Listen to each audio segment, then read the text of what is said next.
Bueno, veo que ya se están conectando por ahí algunos lectores de la revista. Bienvenidos. Mi nombre es Salvador Cisneros, soy el editor de entretenimiento de la revista. Les agradezco que estén con nosotros otra vez. Hoy vamos a platicar con el cantante, actor y dibujante, pintor chileno Beto Cuevas. Él fue en los noventas el frontman del grupo chileno más exitoso en términos internacionales, La Ley. Y el día de hoy vamos a platicar un poco de su trayectoria. Justo en unos meses más, en julio, se cumplen 30 años del disco debut de La Ley. Hablaremos un poquito, haciendo un balance, un corte de caja de la carrera, de lo que significó para Beto haber formado parte de ese trío importante del rock chileno. Y también lo conectaremos con el presente, porque vamos a hablar de cómo vive la cuarentena, qué ha hecho en estas 4, 5, no sé, ya perdí la cuenta, el número de semanas que llevamos encerrados, y sobre el momento artístico que vive, porque acaba de lanzar una canción que se llama Requiem de Amor, que es un tema inédito que forma parte de Colateral, el tercer álbum como solista de su carrera. Desde ayer hicimos un post y han estado muy activos los fans de Beto. Nos han mandado varias preguntas por ahí, quieren saber desde qué cena, qué desayuna, qué come, si fuera un personaje de la literatura, porque sé que a él le gusta leer, qué clásico de la literatura sería. Entonces nos han mandado preguntas diversas, interesantes, y estamos esperando que Beto se conecte para que podamos hacer esta charla. Vamos a platicar alrededor de 40, una hora con él. Entonces, como siempre les digo, si pueden mandar sus preguntas, voy a tratar de atenderlas de la mejor manera posible. A veces los chats son muy intensos y va todo muy rápido y me cuesta un poco seguir el hilo, pero en la medida de lo posible voy a tratar de atender a todos ustedes. Déjenme ver si Beto ya se conectó. Creo que Beto no se ha conectado aún. Por aquí anda la gente de la disquera de Beto, de Warner. Karen o Humberto, si están por ahí, podrían decirle a Beto que ya estamos súper listos esperándolo para que conversemos con él. Y a los usuarios que veo que se están conectando más y más y están saludando, manden sus preguntas para que podamos también charlar sobre temas con Beto que sean de su interés. Les pido un poquito de paciencia. Y bueno, mientras hacemos un poquito de tiempo, les cuento un poco de qué cosas me gustaría también platicar con él. Yo le pedí de manera especial que nos mostrara alguno de los trabajos que ha hecho. Él es ilustrador, pintor, dibujante, entonces nos va a mostrar algunos de los trabajos que ha hecho y nos va a explicar un poquito como la historia detrás de los cuadros o pinturas que nos va a compartir. Me interesa también hablar con él de cómo lo marcó Canadá, porque tengo entendido que él creció cuando era muy muy joven en Montreal, Canadá. Habla de manera fluida inglés y francés, entonces me parece interesante como ahondar un poquito en esa parte de su vida en la que yo la verdad no conozco tanto. Si ustedes que son fans sí están muy al tanto, pues también bombardeennos con preguntas al respecto y vamos a ver qué más podemos conocer de Beto. Creo que ya se conectó y ahorita lo invitamos.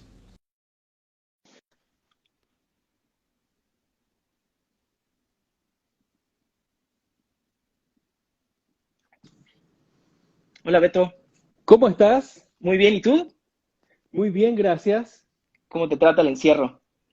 Pues me trata como a todo el mundo. Hay días que son mejores que otros, pero trato de ver todo de una manera mucho más positiva para, para poder tener el espíritu alto, que es lo más importante, porque espíritu alto son defensas altas y esa es una de las mejores formas más eficaces de combatir esto en el caso de que nos llegase a tocar el virus. Mm. Beto, ¿cuánto cambió tu rutina de vida esta pandemia? Es decir, ¿eras una persona que vivías mucho tiempo fuera de casa o vivías más tiempo dentro de casa? Mira, el año pasado prácticamente estuve el 99% del tiempo fuera de casa, eh, pero estaba bien, o sea, estaba bien porque estaba haciendo algo que me gustaba mucho, que nunca había hecho en mi vida, que es el teatro musical Ujú. con Jesucristo Superestrella. Entonces estaba muy entusiasmado porque el proceso del teatro es maravilloso porque estás constantemente aprendiendo, entonces estás creciendo como artista. Eh, eh, pero bueno, nos agarra a todos esta pandemia y tenemos que guardarnos, tenemos que cambiar un poco nuestras rutinas, tenemos que adaptarnos, y que me parece que eso también es algo muy importante de hacer, manteniendo el espíritu alto, como te digo, insisto con eso porque me parece que esa es la mejor forma de combatir, hacer ejercicio, comer sano y reírse todos los días, ojalá, de uno Oye, mismo. voy a atar una pregunta que, o varios comentarios que acaban de hacer con lo que acabas de decir, porque pues parece que tú comes sano y haces mucho ejercicio porque tienes como este efecto de Dorian Gray, ¿no? ¿No? Parece que no envejeces. Justamente te iba a decir cuando me hicieras la pregunta qué personaje de la literatura. Dorian Gray es un personaje notable en ese sentido, pero yo te prometo que no tengo ningún cuadro guardado ¿Dónde está tu imagen real, no? De cómo No, claro, envejeces. claro. No, pero, o sea, a ver, yo siento que tengo la edad que tengo, pero me siento bien, me siento bien. Creo que me encantaría hacer más en términos de ejercicio físico, porque no puedo ir al gimnasio, no puedo hacer ciertas cosas que hacía antes, pero va a estar todo bien. Yo creo que con los 500 abdominales que hago al día y un poquito de lagartija y todo eso, me puedo mantener un poquito. Muy bien, empecemos por el principio, por el momento que vives como artista, ¿no? ¿Qué significa para ti sacar hace solo un mes una canción que se llama Requiem de Amor en un momento como este? Bueno, nunca pensé que iba a salir en esta época, en estas circunstancias, pero me parece que definitivamente para cualquier artista es mejor tener algo nuevo que mostrar que no tenerlo. Así que me siento contento por ese lado, porque además en estos tiempos toda la gente está muy pendiente de lo que sucede a nivel virtual en las redes. Entonces, compartir mi música. Tuve la suerte de haber podido haber hecho el video antes de que sucediera todas estas circunstancias, entonces eso me parece también provechoso y con ganas de hacer más cosas, por supuesto. Eh, Hablando de hacer más cosas, he visto que tu carrera como solista, que ya es de algunos años, en 2008 lanzaste Miedo Escénico, que fue tu primer disco como solista, han estado espaciados, o sea, fue 2008, 2012 y luego el del año pasado. ¿A qué se debe este lapso considerable entre un disco y otro? ¿Por qué te tomas como tu tiempo? Mira, me tomo el tiempo, pero a veces no es tampoco el tiempo que uno se tome. A veces son los tiempos discográficos, a Mm. veces hay otros lanzamientos y como tú eres parte de una compañía, tienes que esperar tu turno y planearlo de esa manera. Durante un tiempo tuve una IR en la compañía que me decía, quiero escuchar más canciones, quiero escuchar, y te juro que hice como para 2 discos dobles. Tengo muchas canciones por ahí grabadas que no salieron nunca, que la gente no ha escuchado, que están muy buenas también. Entonces a veces uno entra en esa dinámica y ve a saber cuáles son las razones reales, pero me parece que al final de cuentas todo cae en su lugar y el disco salió cuando tenía que salir y me siento contento por eso. Oye, estás hablando un poco como de los tiempos de la industria, ¿no? De la disquera. Pero si todo dependiera de tu creatividad, ¿cada cuánto te gustaría sacar un disco? Yo sacaría un disco una vez al año, por O lo sea, menos. tienes, Y es más, creo que hoy en día sacar un disco es un acto de altruismo porque la atención que tiene la gente con respecto a escuchar un disco es mucho menor de la que existía antes. Antes la gente esperaba un disco de un artista, entonces salía el artista con un sencillo 3 meses antes y luego salía el disco. Hoy en día yo creo que es sacar buenas canciones y cuando ya va comenzando a decaer en la efervescencia de esa canción, sacas otra. Y creo que eso también nos obliga a todos a tener un concepto un poquito más Motown, mm, porque Motown tampoco hacían discos enteros, ellos sacaban sencillos y eran puros artistas y puras canciones buenas. Entonces yo creo que no me molesta ese concepto, aunque me sigue gustando el hacer un álbum, porque a través de un álbum uno puede contar también un concepto y una historia. Pero bueno, nos adaptamos a lo que sea. mm. René Proal te pregunta que si existe la posibilidad de que hagas un concierto en solitario, pero con todas las canciones de la ley. Por supuesto, de hecho, en los conciertos hasta los últimos que hice, siempre incluyo en gran parte el repertorio de la ley, porque realmente gran parte de mi carrera son canciones de la ley. Pero claro, absolutamente, yo nunca he renegado de las canciones de la ley porque yo soy parte de la ley, porque son canciones que escribí, entonces para mí no hay una sensación así de que no, quiero que escuchen nada más mi proyecto solista, para nada. Mm. Para mí mi proyecto también es ese y sigue siendo ese. Ahora que mencionamos la ley, me pareció curioso que pronto se van a cumplir 30 años del primer disco que editaron. Ya se cumplió, ¿Ya ya se se cumplió. cumplió? Sí, ¿Cuándo sí, fue? fue en junio. Nosotros, el primer disco de Bueno, que La era cassette Ley incluso, ¿no? exacto, salió en cassette en el año 89, un disco llamado Desiertos. Desiertos. Sí, entonces en junio del 89 empezamos, entonces si sacas la cuenta, ya Ya treinta y cumplimos un años. 30 años, sí, Sí. vamos para 31, sí. Ah, ok. Estaba ahí el dato varias veces repetido de Sí. que era el 24 de julio del 90, pero tú sabes más que Wikipedia y que las otras páginas. No, Wikipedia, tengo que volver a entrar a Wikipedia a arreglar cosas porque cualquier persona se puede meter y escribir cualquier cosa, entonces hay que estar constantemente actualizando. ¿Has hecho eso? O sea, te metes a tu propia No lo página de he hecho Wikipedia yo, para...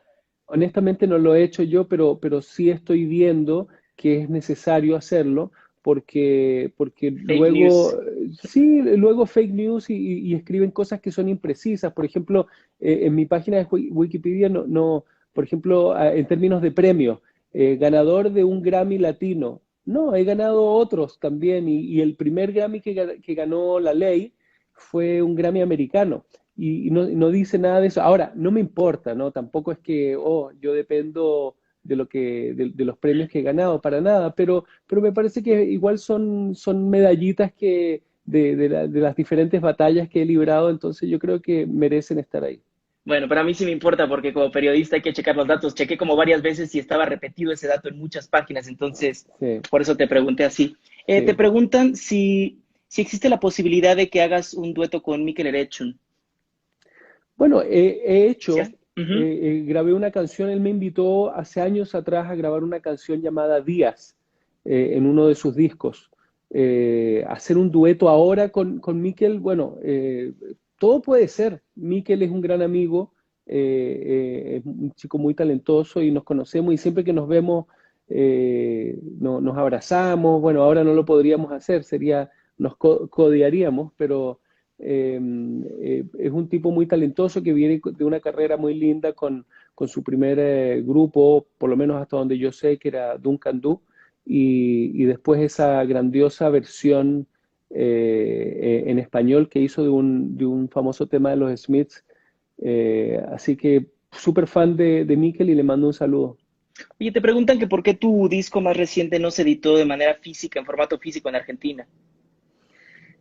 Mira, nuevamente volvemos a las cosas discográficas. Hoy en día los formatos físicos también son como actos altruistas, porque todo se vende de forma digital. Entonces, de repente las compañías toman esas decisiones y dicen, bueno, no es necesario si vamos a hacer todo el esfuerzo de fabricar un disco para que se vendan cuántas copias. Entonces yo creo que eso es lo que pasa ahí. Por mi cuenta, yo sacaría todos los formatos, hasta cassette, vinilos y todo eso. Pero bueno, cuando sea independiente. Muy bien. Eres, digamos, en ese sentido como fetichista de la música, tienes los cassettes que editaron con la ley, Sí, ¿sí? sí, claro, no tengo todo, me encantaría tener toda la colección, pero de hecho, ahora hace un tiempo atrás, en una presentación que tuve de Jesucristo Superestrella en Monterrey, me regalaron una copia de Doble Opuesto en cassette. Mm. Reliquia absoluta y me parece súper lindo poder tener esos formatos, por último, de colección. No es para escucharlos tanto, porque uno los escucha digital y suenan hasta mejor, pero es bonito ver los diferentes formatos por los que ha pasado mi carrera. Beto, cuando veo muchos comentarios que te preguntan sobre hacer un karaoke virtual, sobre los conciertos virtuales, bueno, podrías responder si te gustaría hacer un karaoke virtual, un concierto virtual, y yo agregaría, ¿cómo vives tú la música a través de lo virtual? Es decir, si ves un concierto de un artista del cual eres fan, ¿te llena lo suficiente a través de una pantalla? Buena pregunta. Eh, yo pienso que nada va a reemplazar el poder ver a tu artista cantando en vivo en el mismo lugar donde tú te encuentras. Es muy difícil reemplazar eso. Yo ya estoy planeando cosas definitivamente Pero para cosas como que, hacerlo. Conciertos en virtuales, bien, bien. absolutamente. No creo que lo reemplace, pero definitivamente vamos a adaptarnos y lo vamos a poder seguir haciendo. Lo que pasa es que en un principio, cuando sucedió todo eso, como que hay muchos artistas que se lanzaron de una manera así como desesperada a hacer conciertos virtuales y yo sentía que no quería seguir como esa línea. Prefería hacer las cosas, ver que lo hicieran otros y ver dónde están los errores, dónde se pueden mejorar las cosas para realmente hacer algo bueno. Pero sí, definitivamente. Yo, de hecho, te quiero pasar un dato que no tiene mucha gente A ver. y que si quieren escucharme cantar grandes clásicos y canciones en diferentes estilos, pueden meterse a mi cuenta de Smule. Yo tengo una cuenta de Smule, no sé si conocen esa red social donde uno puede cantar canciones. Se llama SMULE y mi nombre ahí no es Beto Cuevas, es Black Elbow. Black Porque Elbow, tengo, sí, codo negro. Codo Negro, pero todo junto. Black Elbow, y se meten a Black Elbow, van a ver que ya me estoy acercando a las casi 600 canciones grabadas. Wow. Y he grabado, de hecho, la última que grabé fue Panic de Smiths. He grabado de los Beatles, de John Lennon, de los Rolling Stones, de Pink Floyd, de Queen, hasta de Led Zeppelin tengo una, que no sé si la hice pública, porque hay unos tonos ahí súper altos que dije, hasta que me salga como quiero que me salga, la voy a publicar, pero sí, disfruto mucho de cantar todos los días y trato de darle el gusto a los que me siguen, pero no me sigue mucha gente porque lo han guardado como secreto, pero se los dejo saber por si quieren buscar a Black Elbow en Smule y ahí me dan sus opiniones, porque es como una red social también. Te preguntan justo sobre el título de esta cuenta social, ¿a qué hace referencia? ¿Por qué así? ¿Por qué se llama así? ¿Por qué se llama Smule? No, Black Elbow. Ah, Black Elbow. Lo que pasa es que cuando niño siempre jugaba, cuando estaba jugando afuera con los amigos y volvía, llegaba todo sucio. Entonces mis hermanas y todo eso me apodaron Codo Negro y me parecía que Black Elbow sonaba mejor. Ok. ¿Y eso fue en tu época en Montreal, en Canadá? En mi época En en Venezuela. Venezuela y luego en Montreal, pero realmente el Black Elbow vino muchos años después, cuando hablando con unos primos me dijeron, oye, pero tú eres entonces Black Elbow y todo eso, y me gustó cómo sonaba. Ujú. Entonces, de hecho, mi compañía personal, mi editorial y todo eso es Black Elbow Music y todo eso. Beto, el hecho de haber crecido en diferentes contextos culturales, países, idiomas, ¿cómo te marcó para ser el artista que eres hoy? ¿Cómo se filtra tu música? Bueno, todo influye. Uno nunca sabe realmente cómo, pero claramente las experiencias de vida que vivimos comienzan a reflejarse en lo que hacemos en la vida y en el caso de un artista más aún. Eh, el haber vivido en un país, aparte que fue muy curioso porque yo crecí como niño en Venezuela, sin embargo nunca fuimos muy fanáticos de la música caribeña, que me encanta hoy en día, la aprecio más que nunca, pero en esa época, no, es cuando más escuché rock de los 50, fue cuando viví en Venezuela, cuando era niño. Mm, Y luego en Canadá, imagínate volver a llegar a un país con una cultura completamente distinta, aprender un idioma nuevo, idiomas, porque en Canadá aprendí francés. francés en la escuela, pero luego el inglés, que también lo enseñaban en un país bilingüe, era mucho más fácil y yo tenía muchos amigos que iban a colegios en inglés, entonces me Ujú. comunicaba con ellos en inglés. Entonces fue lindo aprender idiomas y aprender además de un país, por lo menos en la época en que yo llegué, mucho más liberal que los países latinos, con respecto al respeto hacia la mujer. los derechos humanos y todo eso. Entonces fue una linda experiencia que sin duda ayudó a construir mi personalidad. Oye, estás hablando justamente sobre libertad y derechos humanos y creciste en diferentes contextos políticos también. En ese Sí. sentido, ¿cómo fue regresar a Chile? Bueno, regresé a Chile con la idea de tomarme un año sabático para conocer mi país, porque yo Mm, me fui a los 3 años y no solamente crecí con la historia política de Chile. Entonces quería conocer un poquito más allá de lo que ya conocía. Y así fue. Me fui, recuerdo, de un viaje en una especie de road trip al norte de Chile, y conocí gente muy linda, conocí el misticismo del norte de Chile, eh, y bueno, y ahí empecé a leer libros de Carlos Castañeda, las mm. enseñanzas de Don Juan, y conocí a una persona que era como Don Juan en Chile. Fue una época muy, muy linda y que de alguna manera me abrió el espectro de lo que yo percibía que era Chile, sobre todo en términos musicales. Yo en esa época ni siquiera había escuchado nunca lo que es el rock en nuestro idioma. Y ahí descubrí, por ejemplo, a Los Prisioneros, descubrí la música de bandas como Virus, Argentina, y Soda Stereo, que nunca la Mm, había escuchado antes. Recuerdo que a nosotros nos decían mucho, sobre todo cuando íbamos a Argentina, de que se notaba que nuestra influencia había sido Soda Stereo. Y si bien es una banda que siempre me encantó, nunca fue una influencia. Yo creo que las influencias que teníamos, ambas bandas quizás eran similares, aunque ellos vienen de antes que nosotros. Pero a mí siempre me gustó más el rock en inglés. Pero cuando descubrí a bandas como Soda Stereo y como Los Prisioneros, me di cuenta que sí se podía cantar en español y sonar bien. mm. Entonces, y eso es lo que yo hago. Yo cuando hago, por ejemplo, canciones, muchas veces estoy con mi guitarra y empiezo a esbozar una melodía, y mis melodías así balbuceadas suelen sonar como en inglés. Y en Ok. base a esa sonoridad y a ese sonido de las vocales, comienzo a buscarle palabras que suenen bien en español, porque a veces el español puede sonar muy duro, sobre todo si lo que tú haces es escribir tus sentimientos directamente y después ves cómo le haces la melodía.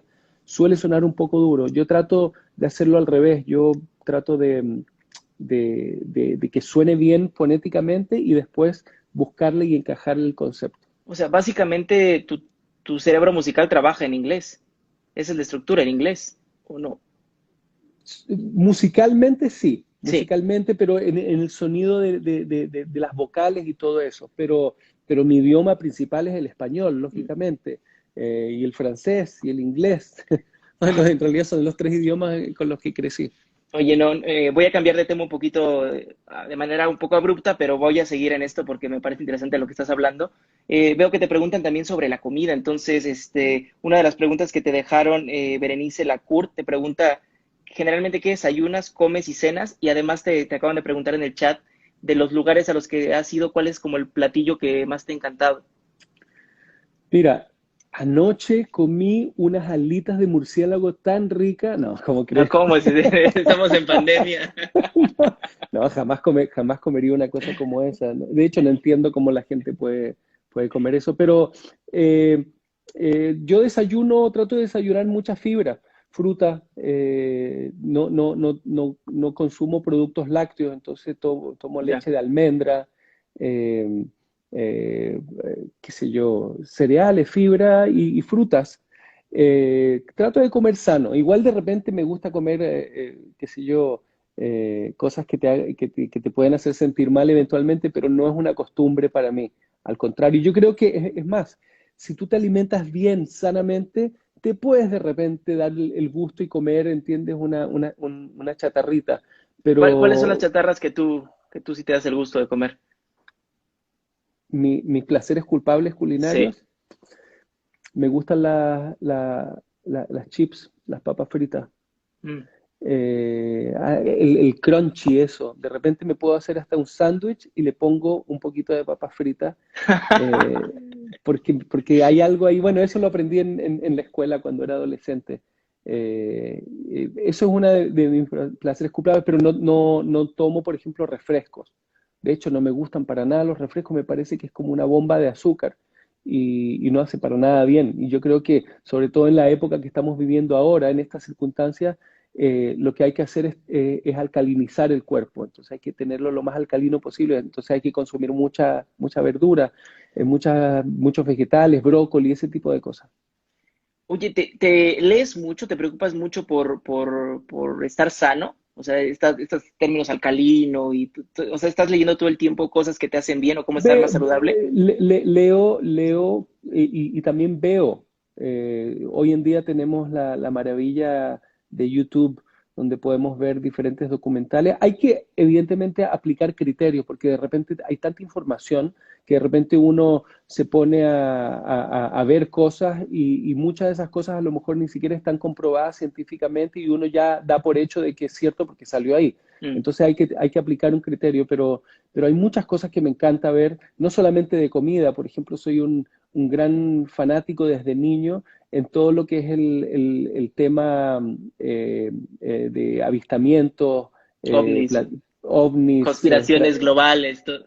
Sí, pero yo pienso que hay mucho de eso que es cierto. Lo que pasa es que se presenta de una manera como que, pero yo pienso que sí, yo pienso que hay muchas cosas que, o sea, de hecho, el gobierno de Estados Unidos recién la Sí, semana anunció. pasada reconoció, ¿entiendes?, avistamientos. Claro, no podemos hablar de extraterrestres porque no hay casos abiertamente reconocidos de que exista vida extraterrestre acá. Pero, digamos, esas cosas que vemos ahí es definitivamente una tecnología y no es una tecnología conocida por los terrestres, o si es conocida por los terrestres es algo secreto. Entonces, hay muchas cosas. Ok.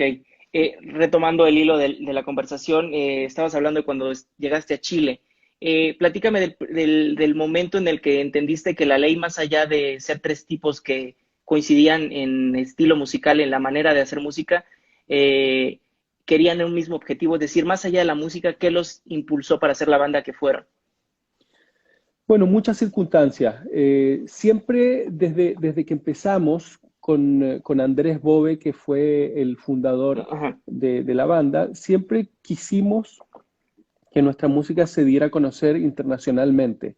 Nunca lo vimos solamente como un fenómeno, digamos, de nuestro país, sino que que queríamos ir a México. Ese era nuestro objetivo principal, y desde México conocer todos los países de nuestro continente e incluso cruzar el charco eventualmente. Ujú. Eso fue nuestra idea. Después pasaron cosas como, por ejemplo, se fue un primer integrante, que era un integrante muy importante, pero ahí nos reagrupamos y nos hicimos incluso más fuertes y tuvimos esos primeros dos discos de Gloria con La Ley, que fue Doble Opuesto, y La Ley.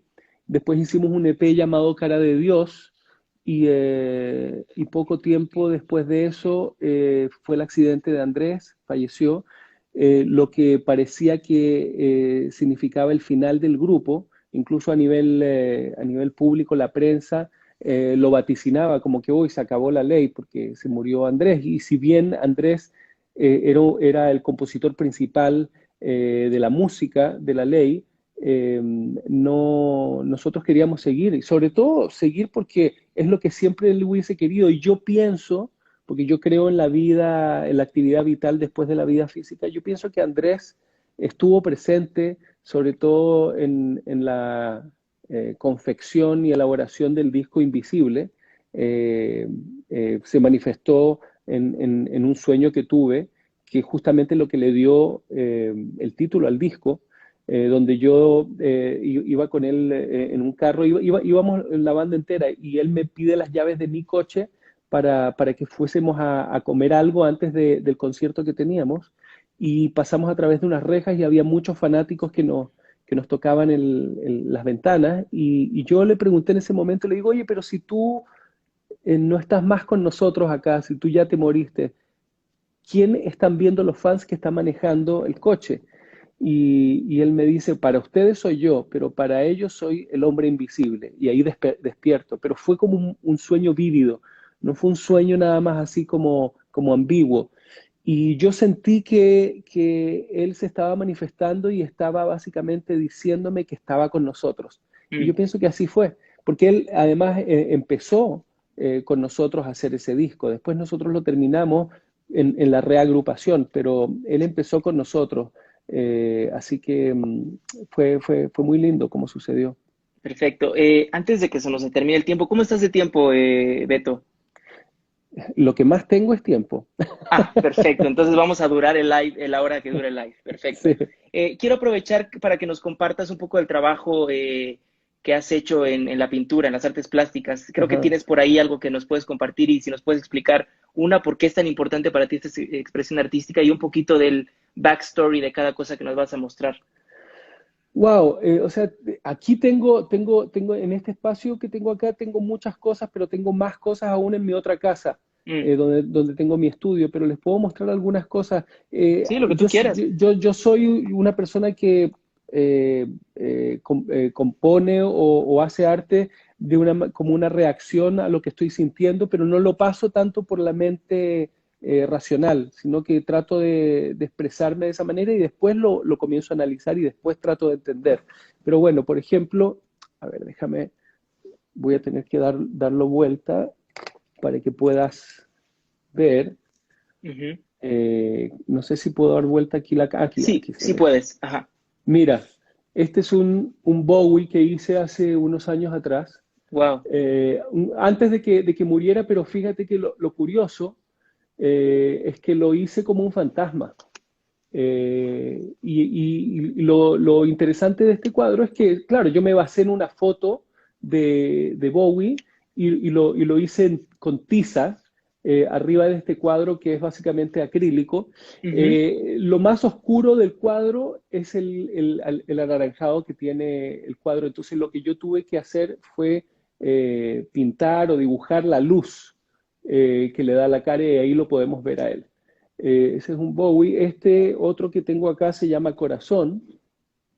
Es, es- es bastante grande. Ujú. Este se llama Corazón. Y es una técnica que comencé a experimentar, que es básicamente óleo con diluyente de óleo. Entonces, cuando tú lo esparces, suceden cosas como esta. Se van haciendo Esos como pequeños efectos, grietitas, ¿no? Ujú. pequeños caminitos y cosas así que encuentro que le da una riqueza bastante buena. Esto que tú ves acá, todas estas pequeñas figuritas,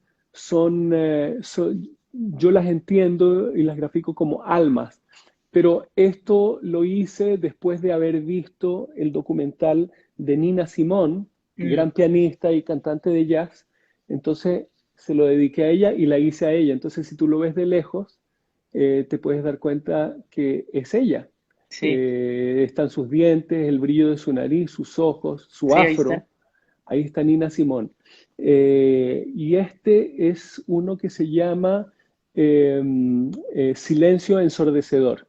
Y este sí que lo hice sin pensar en nada, sino que son estados de ánimo Un que flujo de conciencia, ¿no? exacto, se fueron acumulando y así se Oye, Beto, fueron ¿qué dando. te da la pintura que no te dé la música?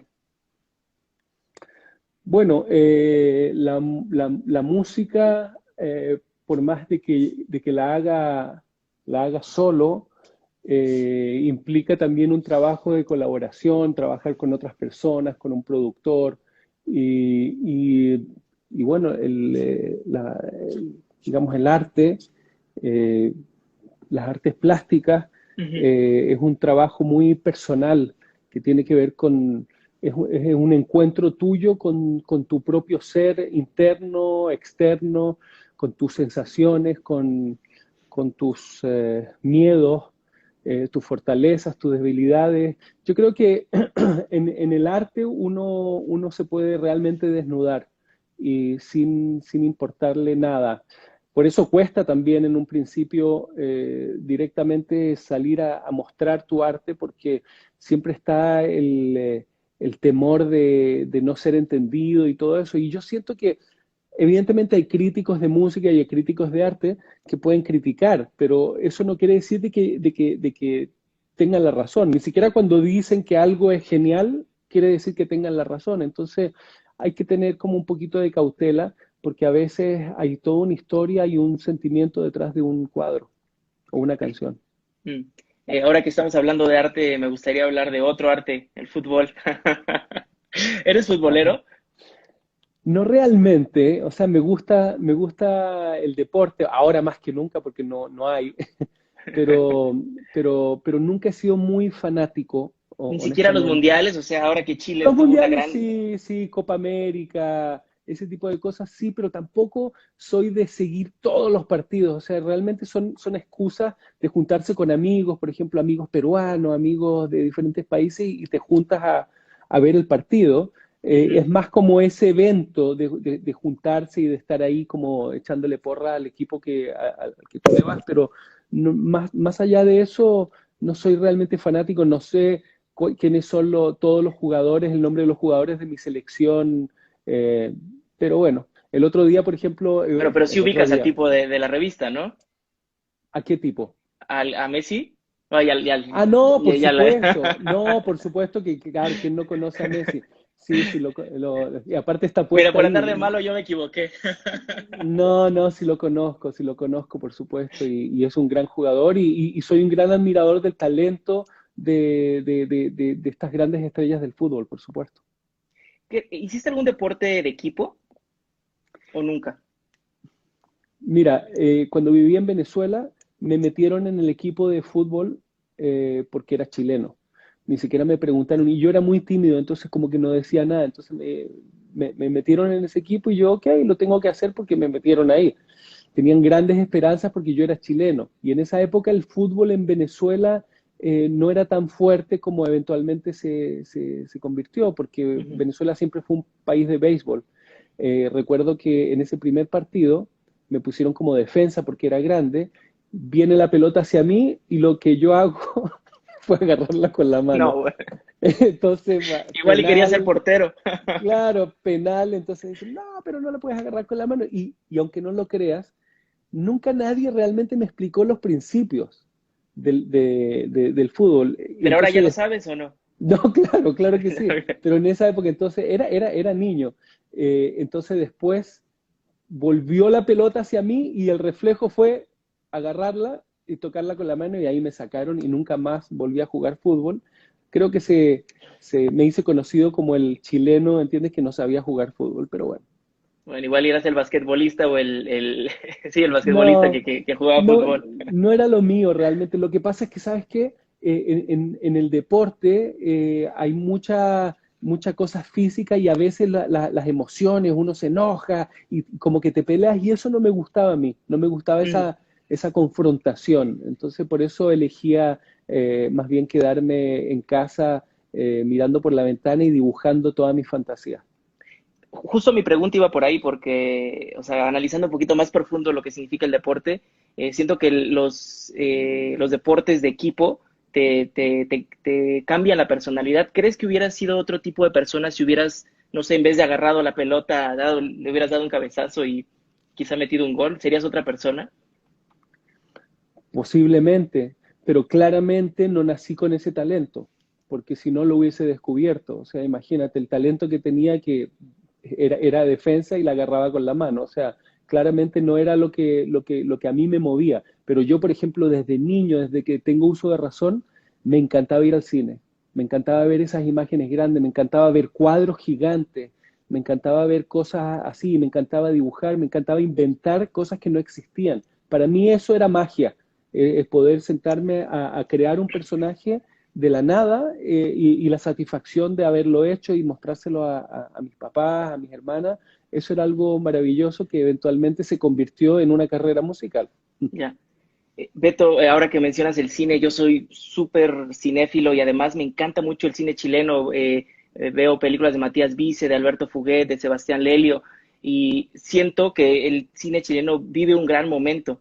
Entonces, háblanos un poquito de cuáles son tus películas chilenas favoritas.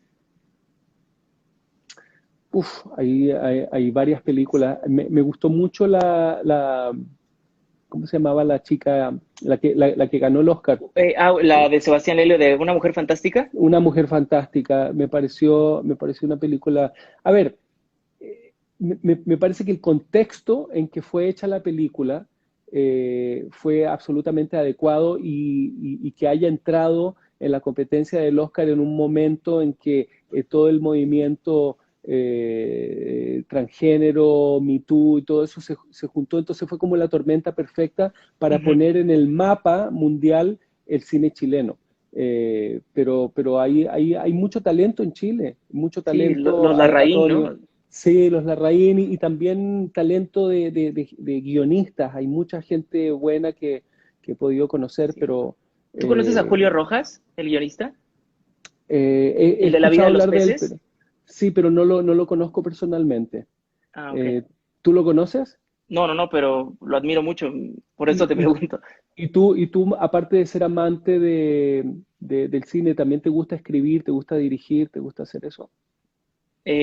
O sea, escribo periodismo e intento algunas cosas como en formato literario, pero no, nunca me he aventurado en cine. Hay muchos periodistas que hacen el Al- crossover Alberto de. Fuguet, ujú, Sí, exacto, mucho. Eso es muy.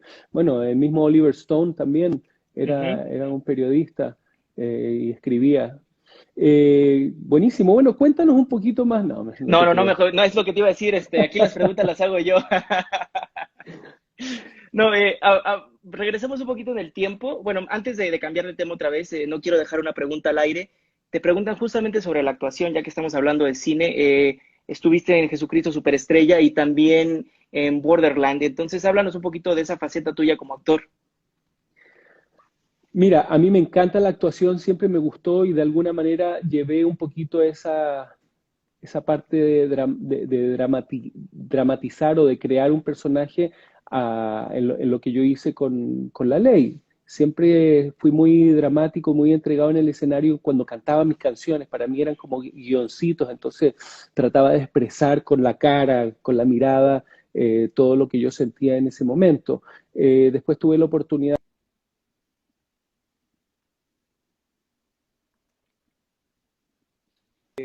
lo de Borderland, que fue buenísimo, porque aquí en Los Ángeles eh, hice muchas audiciones. Yo te diría que el 99% de las audiciones que hice no fui nunca elegido. Entonces, en algún momento dado, como que me comencé a desilusionar. Y luego me llama mi agente y me dice, yo estaba en la gira de despedida de La Ley, antes de separarnos en el 2005, eh, y me dijeron, me dice que me quieren audicionar para una película que se llama Borderland. Entonces yo le dije, bueno, yo vuelvo en 2 semanas más a Los Ángeles, la hago ahí, me dice, no, la tienes que hacer hoy. Yo digo, pero si ni siquiera he leído el guión, me dice, no te preocupes, yo te voy a decir de qué se trata. Y el personaje es una especie de líder de un culto religioso y además es un narcotraficante, es un tipo así como muy oscuro, santero, pues lo que están buscando es una persona que tenga mucha fuerza en la mirada y además que sea seductor.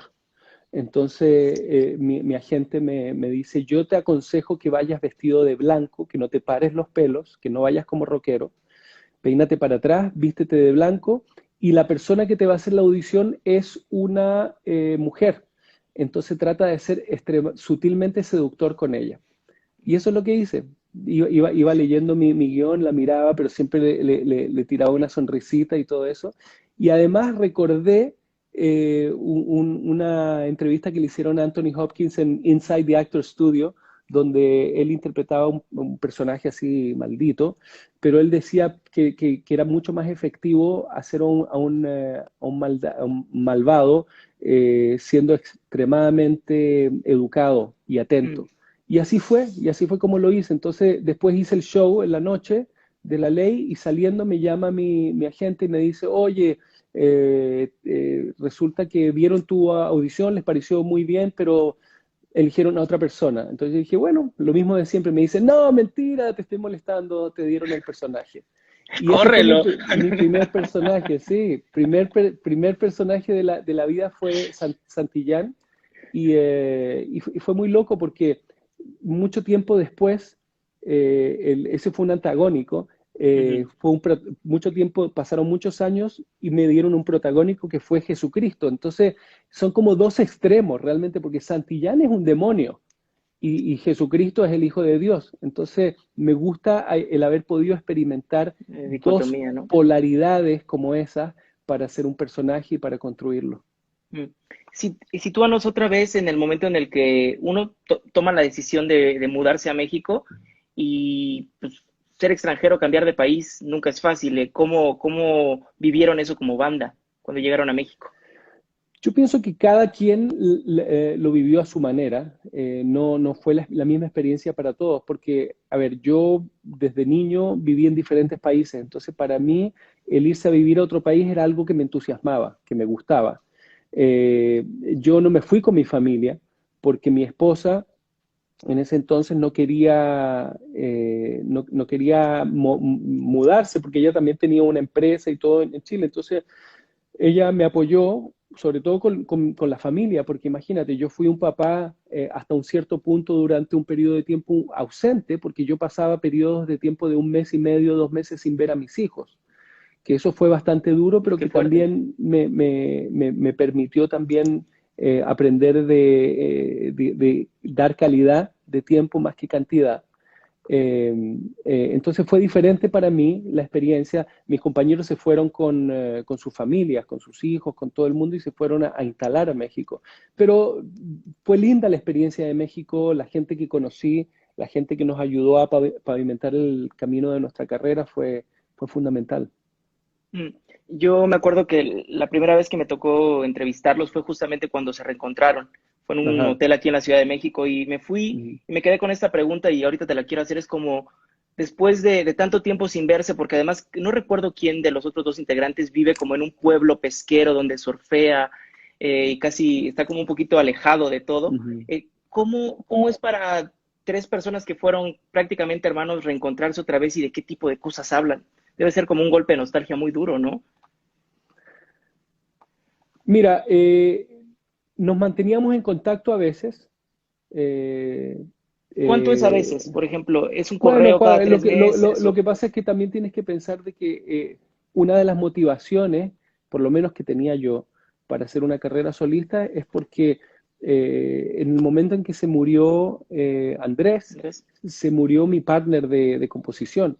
Con Andrés hacíamos todas las canciones. Entonces yo en ese momento me puse muy serio a aprender a tocar guitarra e instrumentos y porque quería tener esa independencia, no A ver, quería. paréntesis, antes de la muerte de Andrés, ¿tú no tocabas instrumentos? Antes de la muerte de Andrés hacía programaciones con teclados y todo eso, pero no tocaba guitarra. Yo aprendí a Ah, tocar guitarra en México porque pasaba, como no estaba con mi familia, pasaba mucho tiempo solo y en vez de lamentarme, me dediqué con mucha determinación a darle a la guitarra, a soltar la muñeca y a tocar acordes, o sea, recuerdo que pasaba días de repente sin comer casi nada, porque no tenía tiempo para, obsesivo. claro, obsesivo, no tenía tiempo para ponerme a cocinar ni nada por el estilo. Lo único que quería era cada vez aprender más. Y así pude en algún momento dado hacer esa conexión cerebral donde podía cantar una melodía con un ritmo y hacer otra cosa con el ritmo y los acordes. Y así comencé a hacer mis primeras composiciones en guitarra y a componer y a producir mis cosas. Bueno, entonces se vale decir Beto Cuevas, cantante,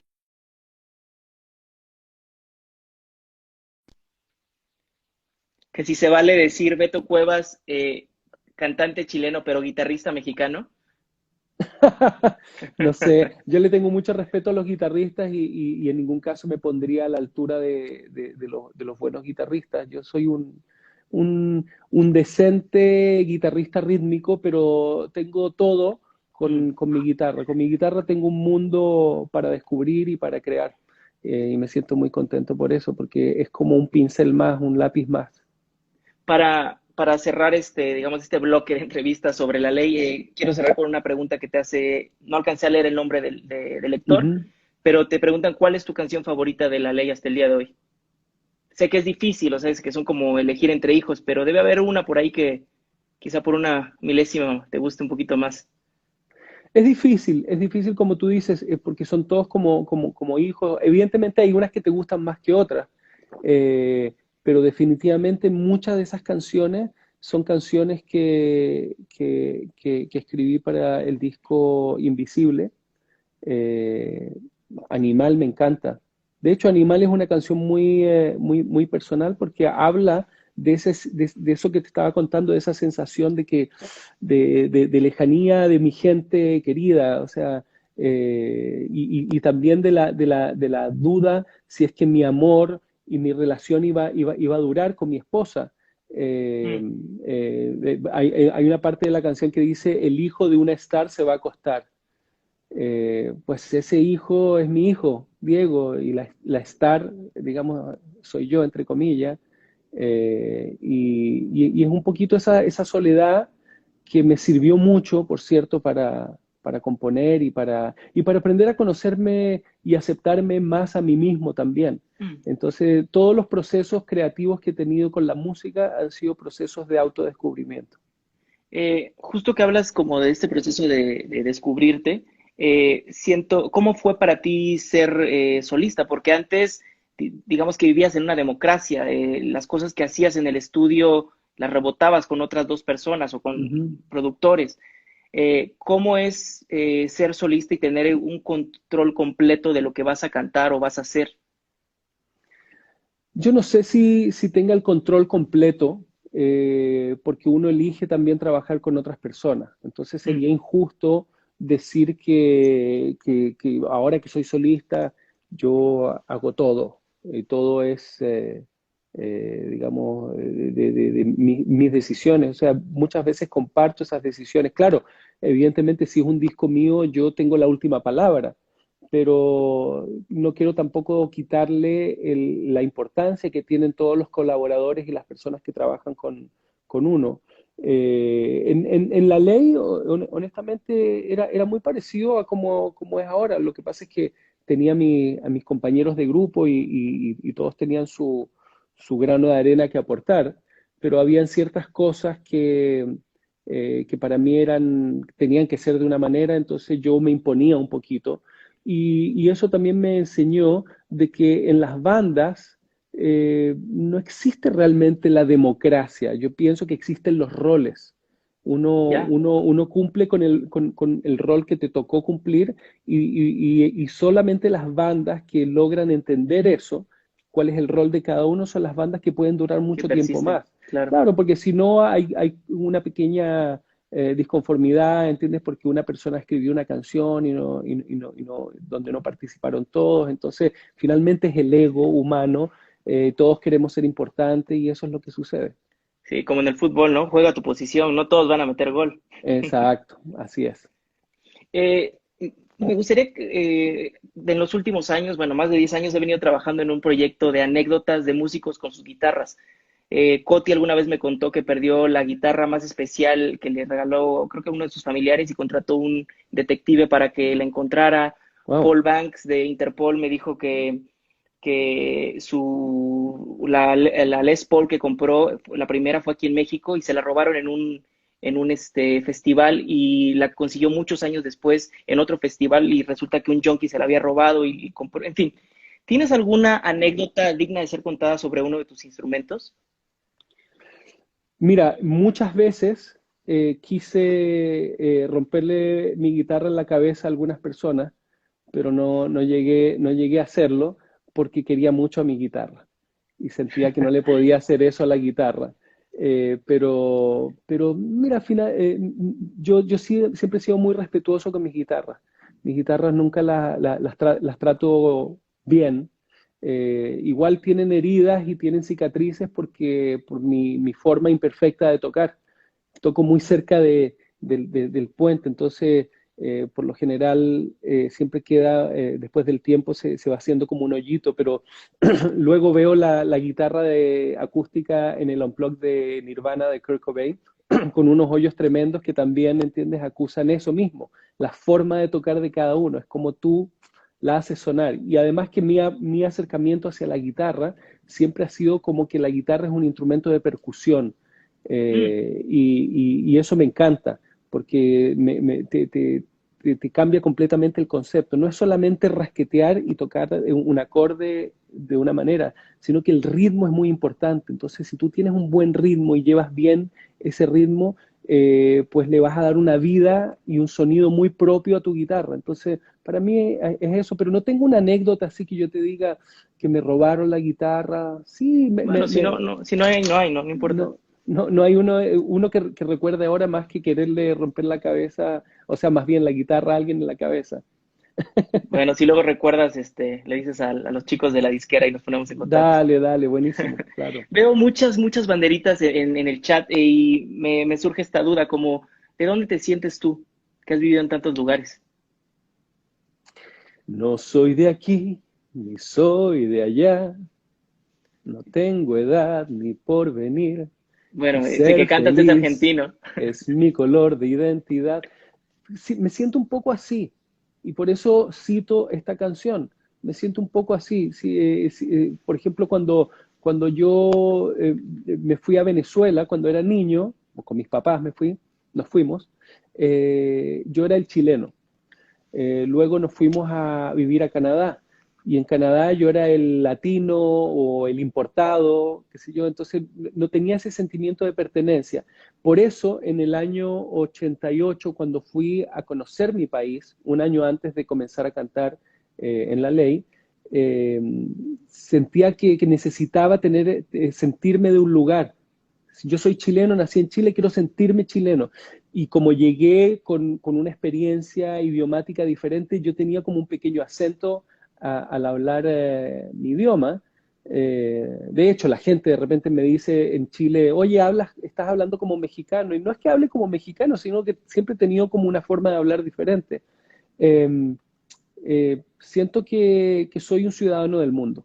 No, Mm. no, evidentemente soy chileno y me gusta mucho mi país, pero si tú te pones a sumar los años que yo he vivido en Chile, pues no han sido ni 10 años, porque he estado Pero, así como bueno, itinerando. entonces, ¿y no tienes la jerga? O sea, no tienes el cachay, huevón, la raja, Sí, todo. sí, sí lo tengo, pero también tengo la jerga venezolana cuando hablo con venezolanos y tengo la jerga quebecoa cuando voy a Canadá y hablo con mis amigos allá. También tengo un poquito de jerga aquí en Los Ángeles con mis amigos americanos. Soy chileno y cuando, por ejemplo, si me enojo, me puede salir una chuchada chilena bien, bien Dilas, dicha. aquí no hay censura. ¿Qué dices cuando te cabronas? ¡Puta madre! Por la O sea, no dices chucha, la chucha, por la chucha. por la chucha. Tú sabes lo que significa eso, ¿no? Eh, Por, sí, sí, sí. la chucha es un eufemismo digamos, del sexo femenino.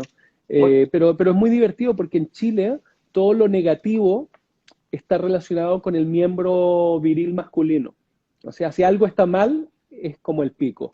Perfecto. Pero no, pero ¿por qué va a ser malo si es algo que también puede ser bueno para algunas personas? No sé. Muy Es bien. un tema abierto ahí para un debate. Y yo creo que con eso nos vamos a quedar, vamos a quedarnos con un buen sentido del humor.